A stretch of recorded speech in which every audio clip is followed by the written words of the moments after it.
ធ្វើបែបណាពេលស្នេហាដើមមិនដល់ទីរឿងបែបនេះតើនាងណាជានាងកំណន់ចិនស្រឡាញ់លាក់ទុំរៀងខ្លួនទើម្នាក់ជួបរឿងកំសត់ទីបំផុនបែកគ្នាទាំងទាំងនេត្រាម្ដេចទេវតាលេងសើចយ៉ាងនេះបើបែបនេះគួរសើចឬយំមិនចឹងសើចមិនសមពីបាប៉ុណ្ណាអូនលឿនពេកឬបងយូរពេកច្រឹងគេហើយទៅយល់ចិនដាធ្វើយ៉ាងណាមិនអាចឲ្យរូបគេឈឺ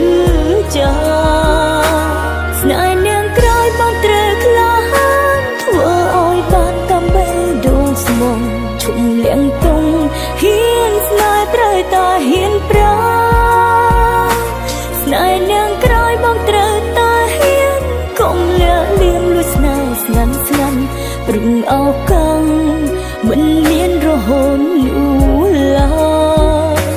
ស្នេហ៍នាងក្រោយត្រូវហ៊ានសារភាពកុំលាក់ទៀនលំឈឺជាថ្មីហ៊ាននិយាយតន់អ្វីមិនស្ដាយក្រោ